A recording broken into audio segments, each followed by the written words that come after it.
morning, good afternoon, and good evening.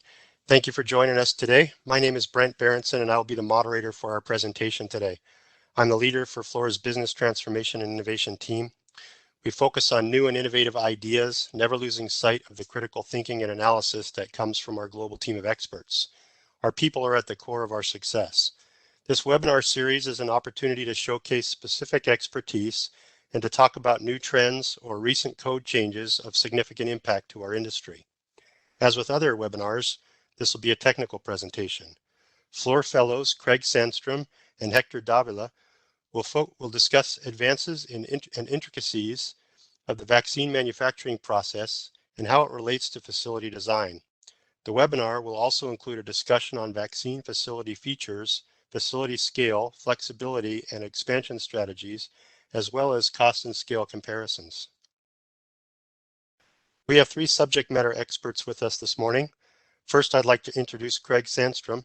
Craig is a Fluor Fellow with expertise in single-use and disposable biotech systems. Craig is one of Fluor's biotechnology SMEs and leads our front-end design efforts for biopharmaceutical manufacturing facility design. His preliminary focus on bulk drug substance manufacturing for vaccines, protein therapeutics, and plasma-derived products.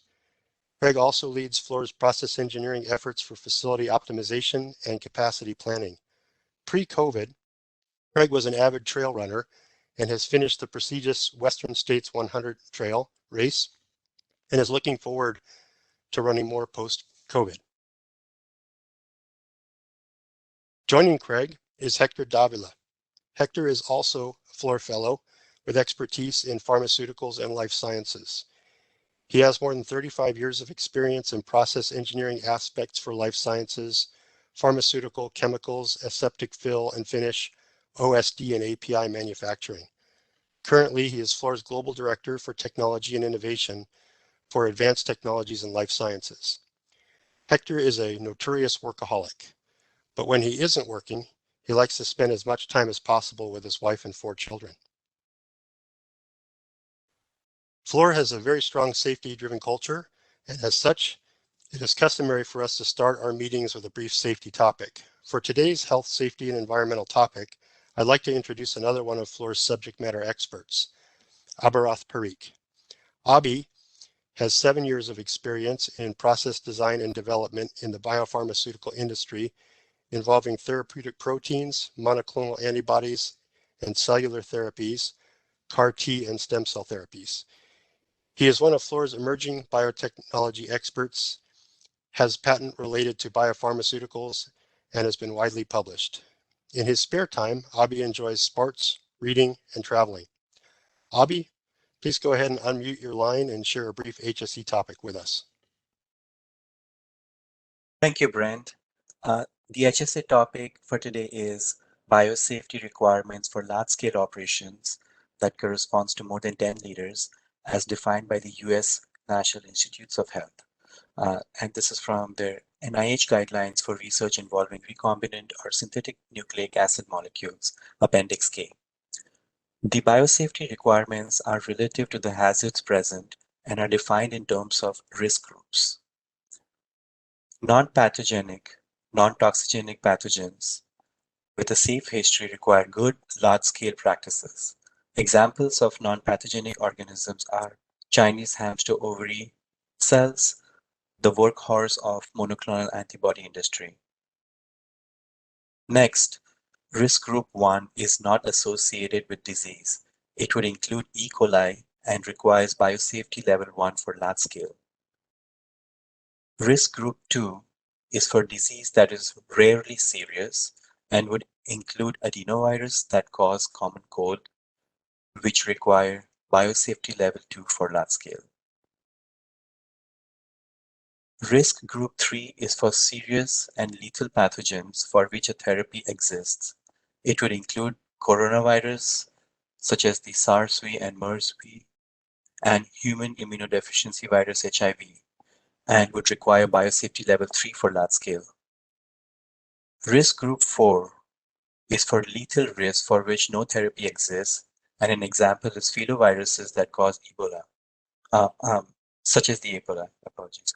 This risk group has not been approved for large scale and can be conducted under lab scale only, requiring biosafety level 4. The equipment and facility requirements become more stringent as the biosafety levels increase. The purpose is to control potential routes of exposure to operators and the environment. Routes of exposure include inhalation, ingestion, absorption, and injection. Normal good practices will address most of these routes, that is, do not eat in production spaces, avoid using needles, wear appropriate gowning and personal protective equipment. However, for facilities and equipment, the goal is containment and controlling aerosols. As biosafety levels increase, the requirements go from being potentially open all the way to closed processing. Designs for minimizing release to entirely preventing release. Most vaccine facilities will fall in biosafety level 2 for large scale or an owner's enhanced version of this BL2LS. I will now hand the presentation over to Craig. Thank you, Abhi, for the HSE topic on biosafety. The agenda for our presentation on understanding the vaccine manufacturing process and facility design considerations is as follows. I will present an overview of the U.S. vaccine market, vaccine manufacturing facility components, and typical product development, facility engineering and construction, and initial manufacturing timelines. Following, I will present on bulk drug substance production, and Hector will present on drug product production.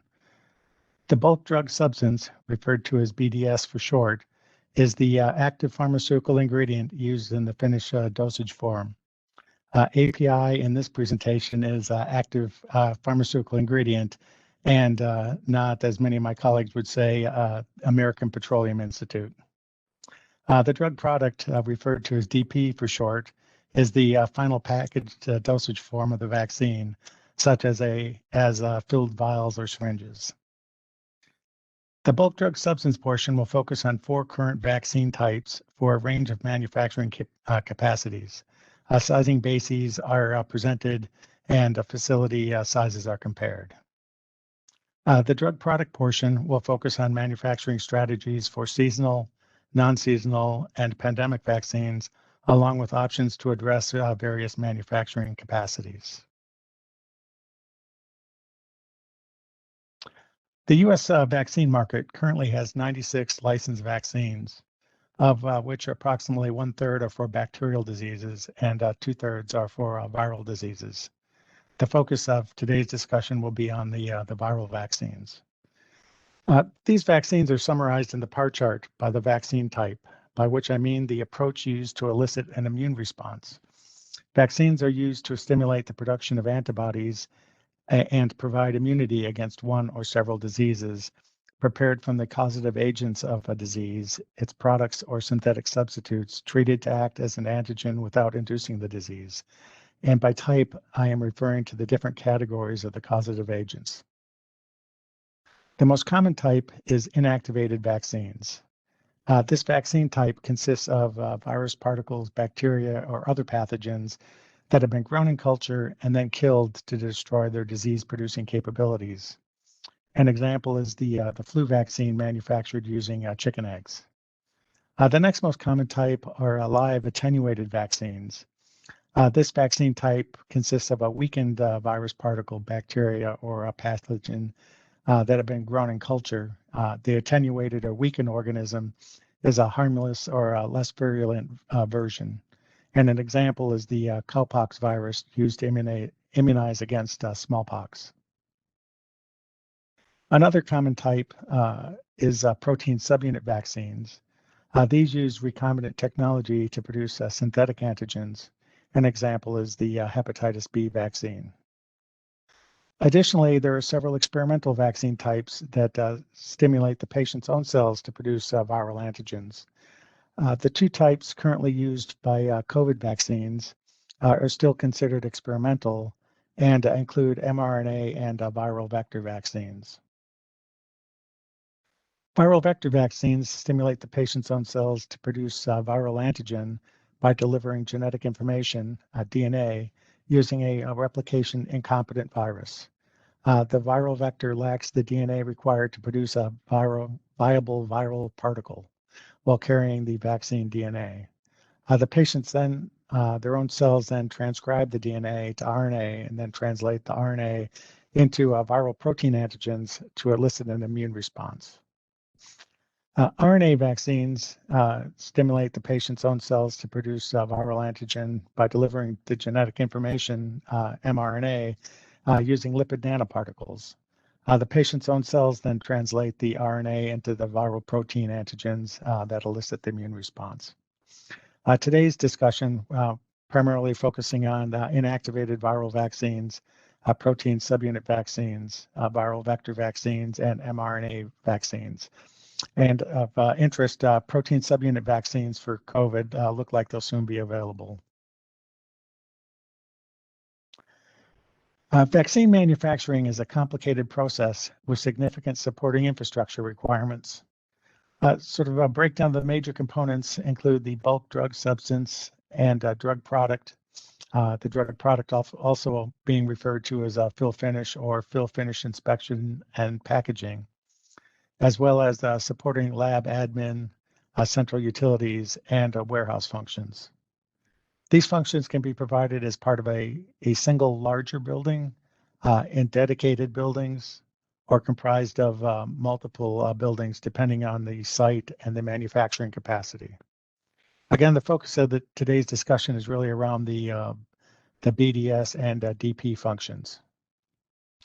In general, the BDS functions vary the most with vaccine type, while the DP functions are very similar. And while specific requirements and sizing may change, the lab admin, utilities, warehouse requirements sort of tend to be pretty similar with the different types.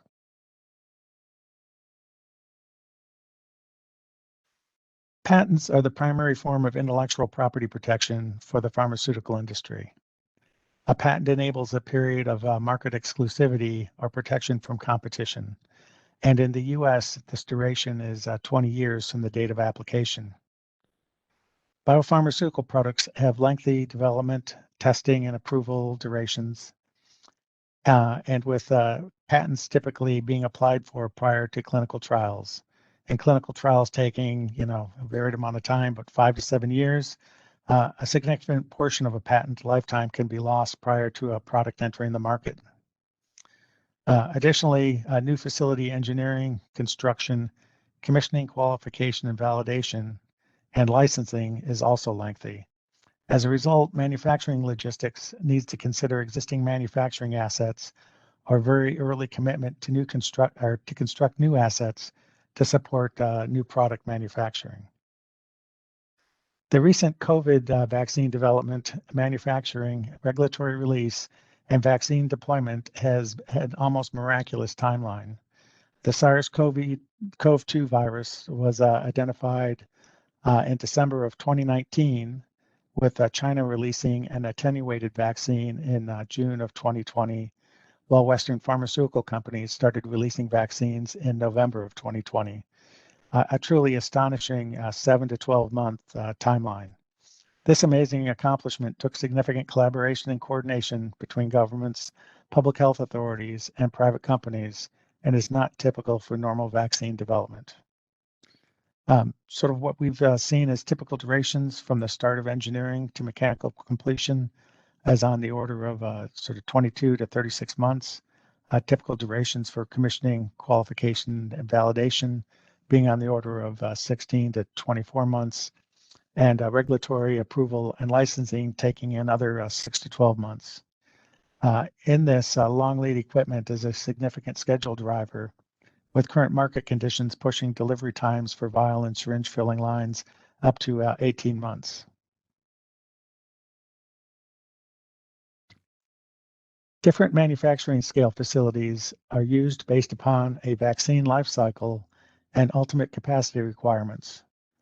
Or considered here are early clinical, late clinical trial and initial launch, small scale commercial, and large scale commercial manufacturing.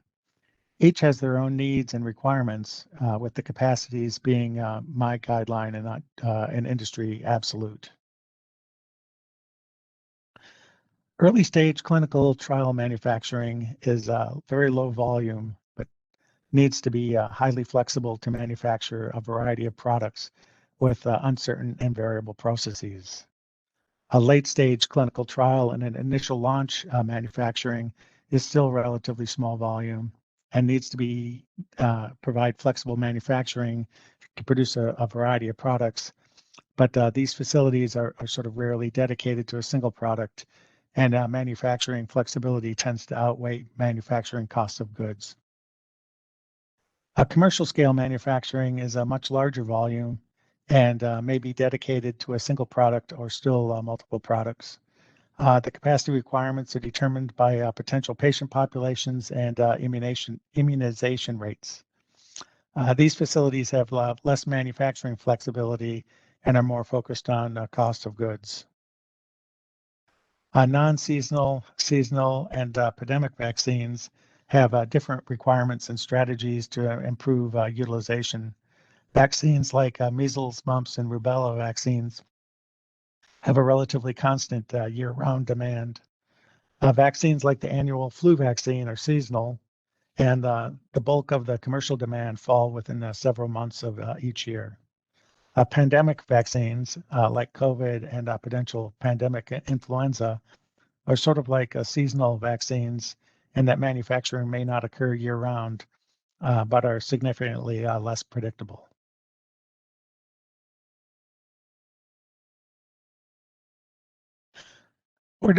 Four different vaccine manufacturing processes are illustrated and include mRNA, a viral vector, protein subunit, and inactivated virus vaccines.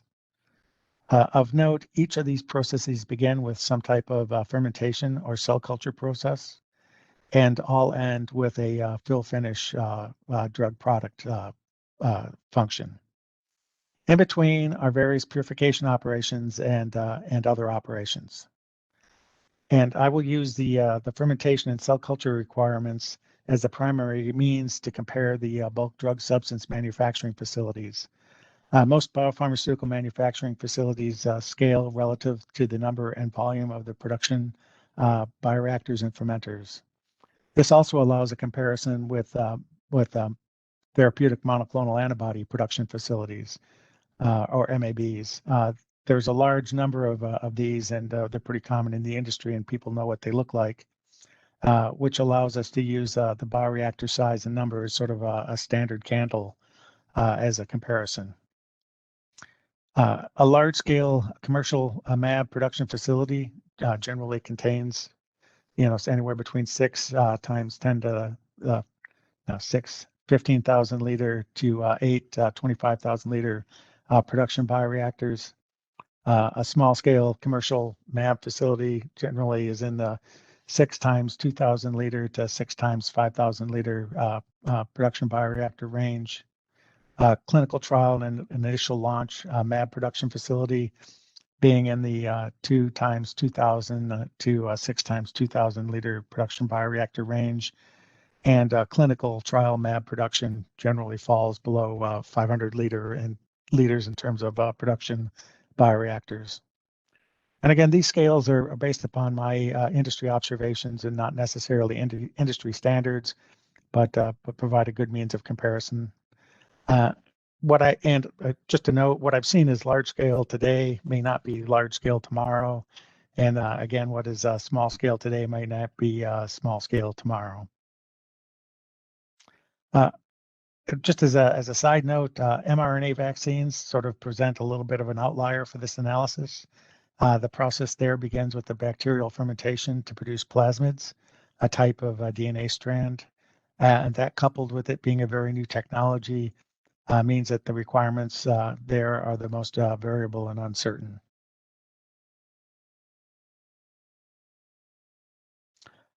Inactivated virus vaccines use culture-produced virus, which is killed to eliminate infectivity to produce a viral antigen. A design basis was assumed for each vaccine type.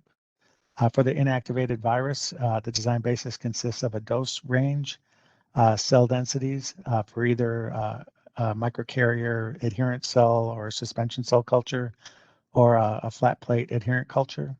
virus titer per cell, and processing yield. Many viruses require adherent cells to propagate. This surface can be provided using microcarriers or flat plate culture systems. Microcarriers are small density neutral plastic beads treated to promote cell adhesion, while a flat plate culture system can be any system such as a tissue culture flask, roller bottles, cell factories, or iCellus bioreactors or similar culture systems. Using this as a basis, we've estimated anywhere between 250 and 7,500 doses can be produced per liter of suspension culture, or 120 to 3,700 doses can be produced per square meter adherent culture.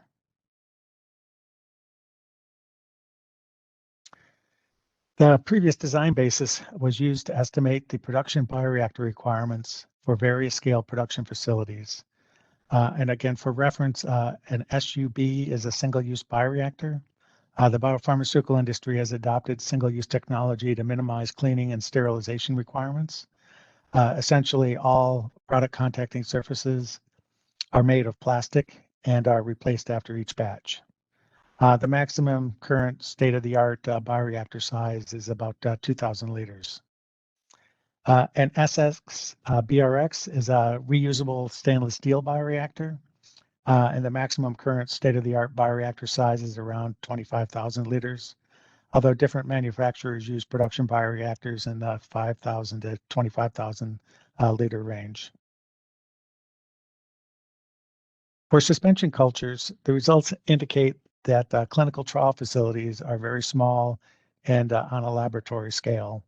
A clinical trial and initial launch facility would require only 1 to 2 200-liter bioreactors.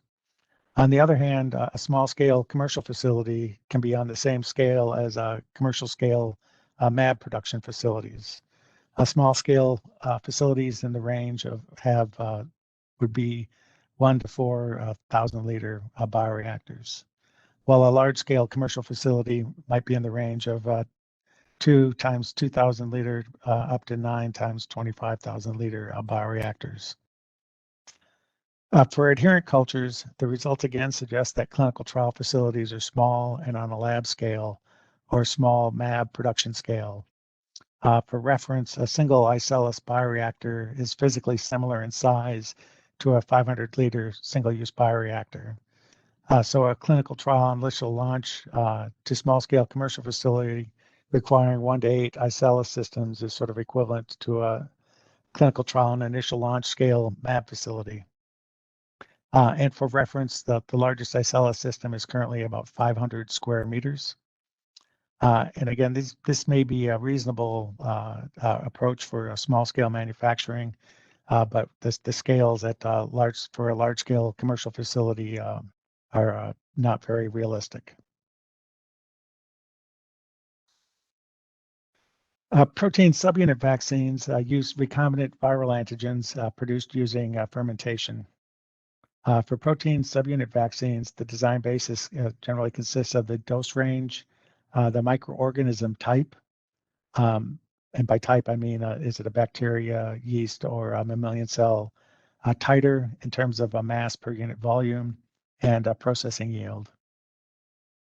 And while many different types of organisms can be used to produce protein subunit vaccines, for this evaluation, we're looking at just at mammalian cells, just to be consistent with the viral vector and inactivated virus vaccines. Using this as a basis, we estimate 250 to 5,000 doses could be produced per liter of suspension culture.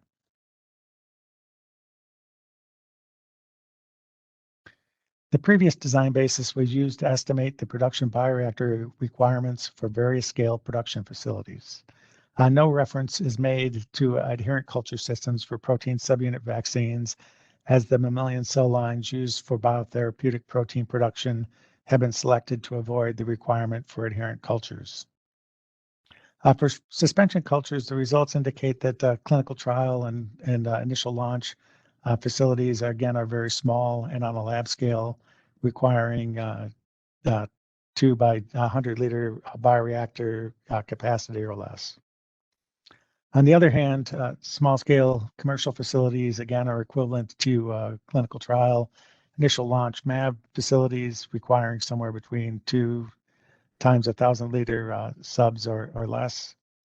And the large scale commercial facilities being equivalent to large scale MAB facilities, being in the 6 times 2,000 to 8 times 25,000 liter production bioreactor scales.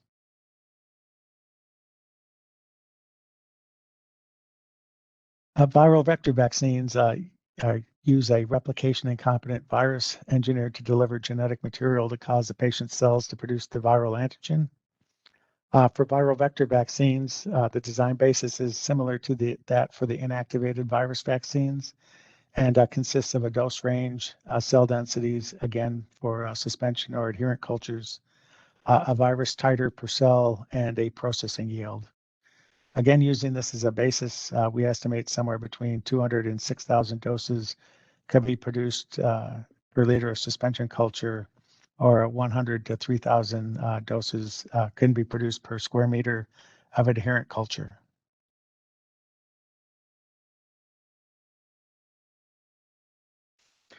The previous design basis was used to estimate the production bioreactor requirements for various scale production facilities, and these results are very similar to the inactivated virus vaccine production scale. For suspension cultures, the results indicate that the clinical trial facilities are very small and on a laboratory scale. And a clinical trial and initial launch facility, or the lower range for small scale commercial manufacturing, would only require 2 by 200 liter bioreactors or less. And again, on the other hand, large-scale commercial facilities are similar size range as large-scale MAB facilities and are in the range of 5 by 2,000 up to 10 by 25,000 liter production bioreactors. For adherent cultures, the results again suggest that clinical trial facilities are small and on a lab scale. Clinical trial and initial launch to small scale commercial facility again would require 1 to 8 iCELLA systems and is equivalent to a clinical trial and initial launch scale MAB facility. And again, these are probably reasonable for small scale commercial manufacturing, but again, the number of systems required for a large scale facility does not seem very realistic.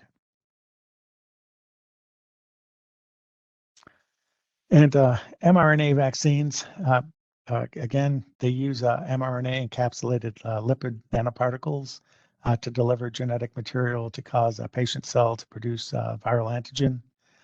The design basis for mRNA vaccines are more complicated than the other vaccine types. The process consists of a plasmid production and then mRNA chemical synthesis. The chemical synthesis utilizes a significant quantity of enzymes, which could be purchased or manufactured on site. The plasmids are a type of circular DNA element that are produced using E. coli fermentation. E. coli have a very fast cycle time compared to mammalian cells. So together with this being very new technology, there's not many, if any, large-scale mRNA production facilities in the world, makes estimating this the most uncertain and variable. But using this as a basis, we estimate somewhere between 560,000 to 2.3 million doses could be produced per liter of E. coli fermentation. This does not address any potential co-produced enzymes, and it doesn't address the mRNA chemical synthesis. The previous design basis was used to estimate the production fermenter requirements for various scale facilities. Again, these are very, very small. The results indicate that the clinical trial facilities and small scale commercial facilities are on a laboratory scale, while large scale commercial facilities are equivalent to very small scale therapeutic protein production facilities. Again, not addressing the need to co-produce enzymes or the chemical synthesis, but just looking at this, this sort of efficiency is going to make mRNA vaccines sort of very, very attractive for future vaccine development.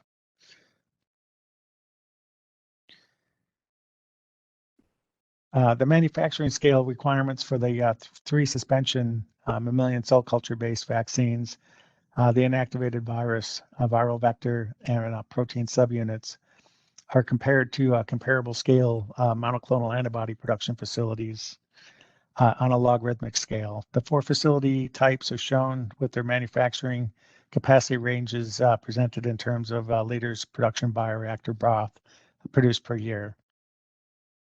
In general, the vaccine manufacturing requires a smaller scale production facility for bulk drug substance manufacturing than monoclonal antibodies. And I believe this is primarily due to the significantly smaller dose size required for vaccines. There's significant overlap in the vaccine manufacturing facility size requirements for the inactivated virus, viral vector, and protein subunits for suspension culture-based processes. It's likely that vaccines requiring adherent cultures will have a limited capacity in terms of doses per year. And it's my expectation that any adherent process will likely follow the early biopharmaceutical process evolution and develop viral propagation systems supported by suspension culture. And with that, I will turn the presentation over to Hector to discuss the vaccine drug product manufacturing. Thanks, Greg. In part 2 of our presentation, we will discuss vaccine drug product processes and facilities, including discussions on fill and finish facility features from the vaccine product's perspective. We will touch on dose and delivery methods, filling and inspection systems for vaccine facilities, facility scale, flexibility, and expansion strategies, also cost and scale comparisons, and finally, plant integration.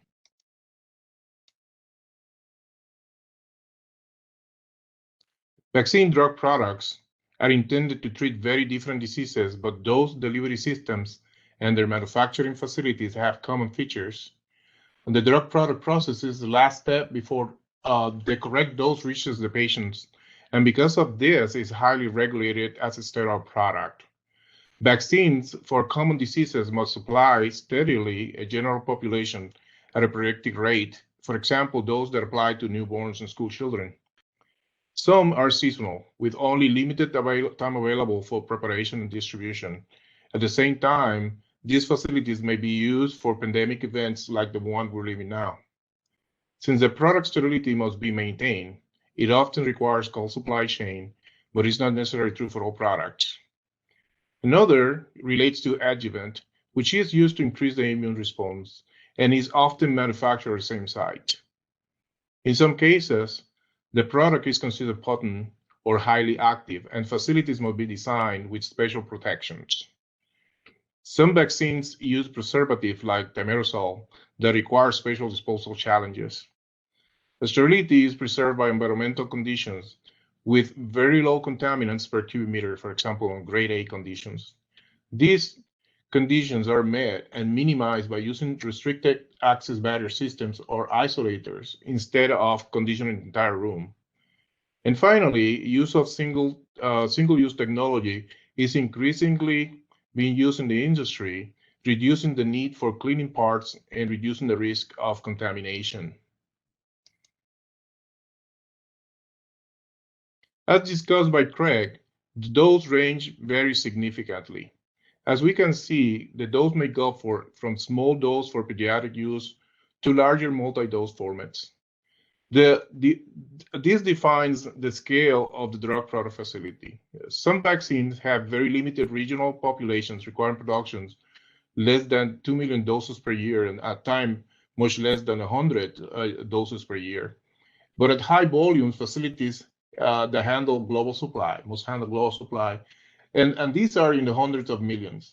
But defining the scale is a significant business decision and must be carefully planned. The delivery method varies from syringes, vials, cartridges, or ampoules, and depending on the vaccine time, one may be favored over the other. Also, the vaccine may be filled as a liquid, or filled as a liquid and lyophilized or freeze-dried as a solid. Some vaccine types are more suitable to be a lyophilized product like viral vector, while others may need to be a liquid filled only. The latter most likely requires cold supply chain with temperatures below minus 80 degrees Celsius.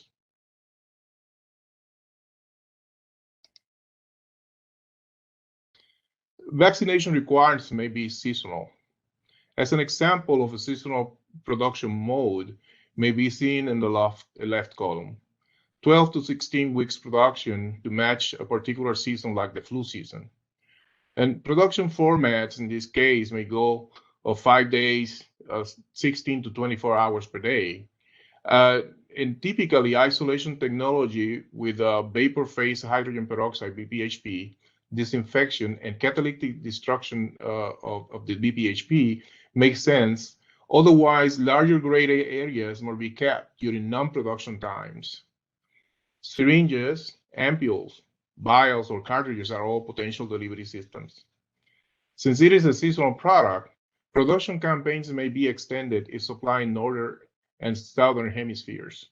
These examples show that your facility will have availability for the rest of the year, unless it's supplying both hemispheres at different times in the year. For pandemic, we can expect a larger production campaign, and it may be needed at unexpected times during a year for which your facility must be ready. Production may be extended to a maximum of 724 hours per week. And also, isolation technology continues to be favored to reduce turnaround times. Finally, vials are the most likely delivery systems since they can be filled for multi-dose and reach more people with a single vial. Next, we will see some of the characteristics of these facilities. Bulk vial process is widely used at a very small to very large scale. The process flow show a liquid and is lyophilized and a lyophilized product pack. In both cases, bulk vials are washed and sterilized before filling and storing under grade 8 environment. At this point, it may continue as a liquid or diverted to a lyophilizer or lyo prior to capping, where it becomes a solid. Inspection and final packaging will come next. Lyophilization takes longer times and becomes a critical cycle time operation. And these lines may have low to high capacity with single or multiple lyos. In all cases, vials or syringes, formulation where the antigens are added at the proper concentration in buffers are prepared in stainless steel or single-use mixing tanks and sterile filter prior to filling. This is an example of a liquid-only line, starting on the left with vial washing and following a sterilizing tunnel. This will follow the filling, stopping, capping, and crimping. While the line can be used for low to high volumes, bulk vials are favored for high volume operation. The last steps are inspection, labeling, packaging, and these are systems as complex as the filling line, and they typically take place in separate equipment.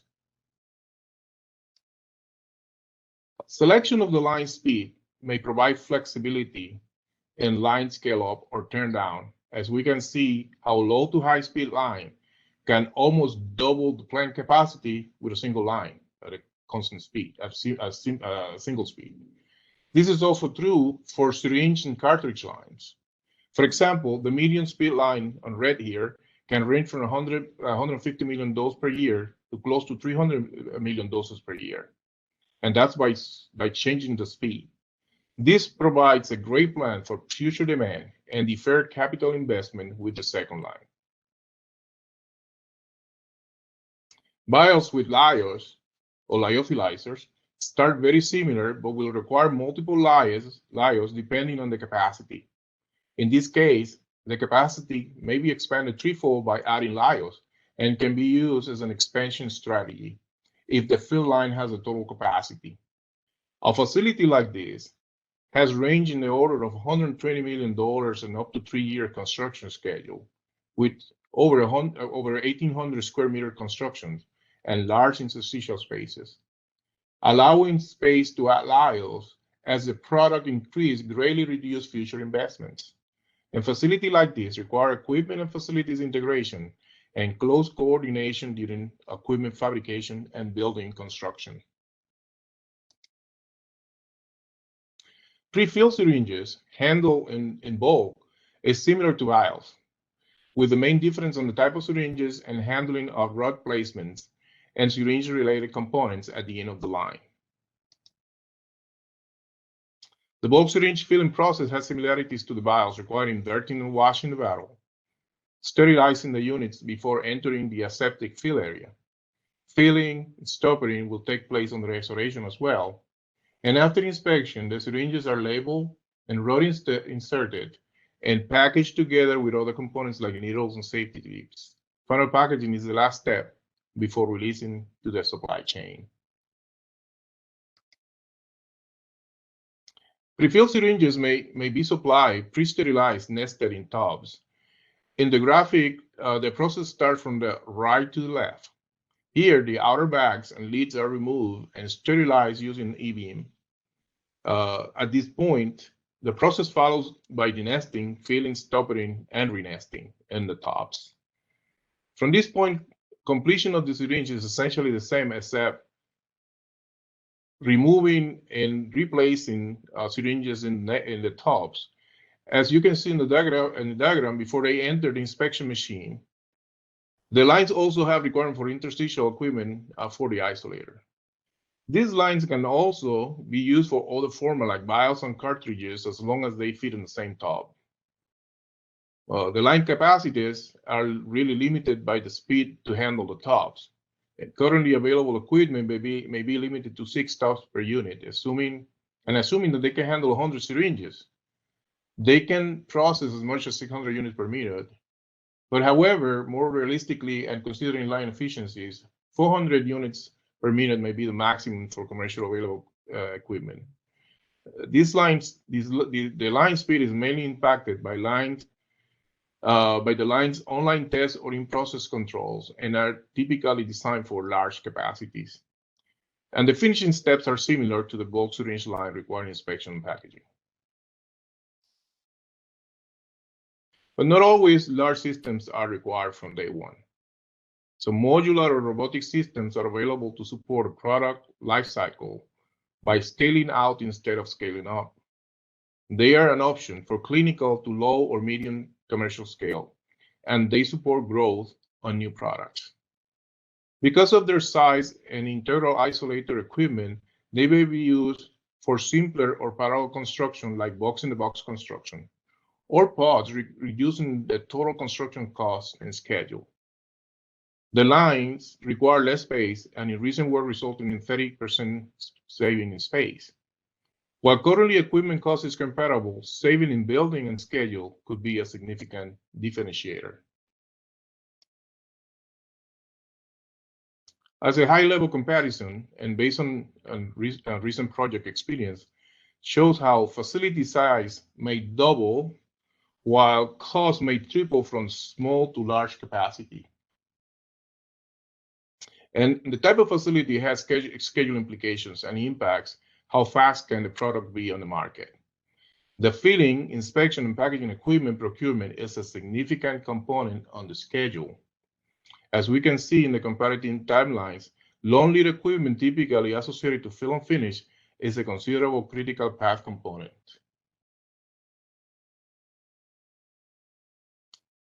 The complete life cycle from concept to validation requires careful coordination, as we have experienced in some of our recent projects. Fluor understanding of the critical steps on all phases has proven of value to support clients' accelerated schedules. Finally, considering functional requirements, constructability, procurement, and validation process helps our client meet their business needs. A holistic vision of integrating a plant from concept through licensing has become a critical in the demanding world of vaccine manufacturing. I thank you for your attention, and now I pass it back to Brent. Thank you, Hector. Let's take a moment to address some of the questions that have come through the chat. Again, as a reminder, please use the Q&A function in WebEx and make sure to address your questions to all panelists. This first question is for Craig. Would lipid nanoparticle production be relatively new unit operation, and are there any big challenges in implementing this for facility design? That's a very good question. From the things that I have seen, the unit operations are fairly traditional unit operations, sort of used in a more novel approach, involving tangential flow filtration to play with the concentration to promote the lipid formation. So while it seems to be a very new technology, from what I've seen, the unit operations are fairly well understood in the industry. All right, thank you. The next question is also for Craig. Thanks for the clear and excellent explanation about vaccine production. I'd like to know if using disposable system, it is possible to produce an mRNA vaccine and a subunit vaccine or vector viral vaccine in the same bioreactor, and the fill and finish as well. There's probably the biggest challenge that I would see is the microorganisms of interest. I generally don't see mixed in the same equipment, same physical manufacturing space, a bacterial element like E. coli used in the RNA mRNA manufacturing as an adherent cell or mammalian cell for the viral vector inactivated vaccines. Although there's certainly significant possibility with the protein subunit, depending on the organism used to produce that. But it would certainly address the product changeover issues and cleaning and validation issues. But I think just based on the organism type, I don't see that generally done in the same equipment. You know, if I look at a single-use bacterial fermenter, it doesn't look like a single-use mammalian cell single-use bioreactor. Okay, thanks, Greg. The next question is for Hector. How common are modular box-in-box or pod systems? Do you see this becoming a norm in the future? Does Fluor have any unique expertise in this area? Yeah, we have actually been paying attention to these particular technologies as they come up, as we see more and more that there is a significant development on new vaccines and new treatments in general. And this brings a lot of opportunities. Some of them have quite a bit of flexibility, become modular. You could replace the format from syringes to vials, and just because it fits within the space with less interstitial space, you know, we see quite a bit of a future of using this, especially in early phases when we are going from clinical to initial launch. Once it gets to a larger scale, then of course going to dedicated systems is favored. But for those phases, we certainly see a significant advantage. And we have actually worked with clients in looking at strategies to go from these very initial clinicals to expand into initial launch, scaling out, using multiple of these units, and that becomes a big advantage over a larger investment. Okay, thank you, Hector. This next question is directed to both of you. Not all vaccines can be sterile filtered. What is the approach to handle these materials? You know, that's a very interesting and challenging question. If you follow the EU Annex 2 aseptic manufacturing guide, pretty much you need to be closed from the point where the material can be sterilized, feeding into the process. And likely it's going to mean that you're going to have to house a lot of your process in either isolators or areas with a very high HVAC classification. You know, grade A or such.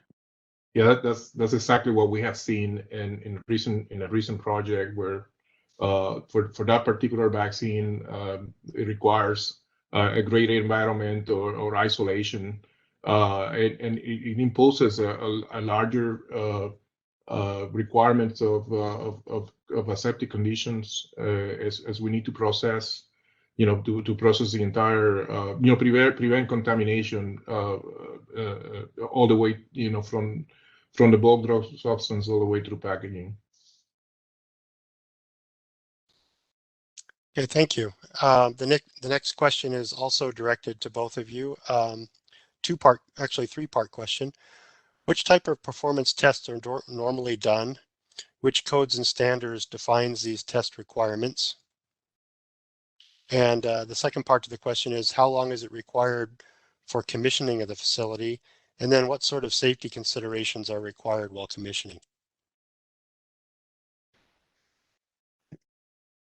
So I'm not certain I understood the testing portion of the question, but in general, there's going to be some sort of QA QC requirements for your product, and at various stages for the intermediate and definitely for the uh, intermediate bulk product and final product, formulated product.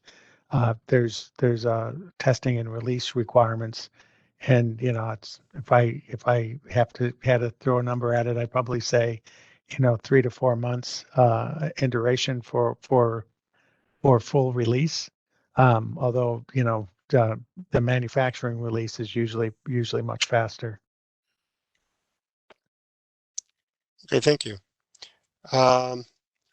Next question we have is also directed to both of you. Will lessons from COVID vaccine development and production contribute to acceleration of the process during future pandemics? I can probably start, and Hector, if you want to throw some things in. The COVID is a sort of an ideal organism to develop a vaccine against, in that it had that the spike protein that is used for the antigen is relatively highly conserved and doesn't mutate quickly, unlike something like HIV, which the biotech community has been struggling for several decades and still doesn't have an effective vaccine. With that, then you had several large companies that had a lot of assets and a lot of collaboration with regulatory authorities to rapidly change them over to support the COVID vaccine production. So certainly, it's a fantastic model for a new pandemic situation. I think that it'd be a little challenging to apply to a non sort of critical issue like this. I think we're going to see we might see some accelerated timelines, but I think the general regulatory approval cycles probably are pretty good. The FDA does have an expedited approval process for critical drugs. And Craig, and I think that another thing that we have learned from this COVID experience is that once the vaccine is ready, now comes the question of distribution, right? Actually formulating and having doses that they could supply the world, like what we're seeing. And we, if we remember, it took some time, and that's because I mean it's not. It takes some time to be ready to supply this amount of vaccines in a short time, and the lesson here is that we really need to look at the facilities where they do fill and finish and look at what their capacity is, and we have clients that have come to us that they wanted to be ready at the country level, and that's because there's going to be priorities. There's just a limited amount to be able to fill vials and supply and go into the supply chain. And this is something that we need to look and think carefully. it's God, God forbid, something like this, come in the future. Okay, thank you. The next question is for Craig. Is it common to mix big volume stainless steel with small volume single use in the same facility? So I have seen more sort of hybrid facilities that use single use and stainless probably than any other facility type. Again, it just gets to be on a manufacturing scale. Once you get over the 2,000 liter bioreactor scale, it kind of pushes you into a stainless operation. But there's always been single use applications in stainless facilities, and there's frequently stainless applications in single use facilities. Okay, thanks. And I think we probably have time for one more question. This is for Hector. How the ultra cold chain in RNA vaccines are being addressed, or how's the perspective of such constraint will be solved? Yeah, well, as we all know, when any pharmaceutical products, including vaccines, are developed, obviously you need to look at the shelf life of these products and stability, and obviously going to cold temperatures is probably the safer mode. And I would imagine that eventually they will test and look at going to a more manageable conditions for handling the vaccine. Well, but these are things that will take testing and proving that that's the case. But it's certainly a better way to handle it. It's just that you wanted to get that vaccine out fast, and they probably defaulted to that particular conditions, those particular conditions. Thank you. It looks like that's all the time we have for questions today.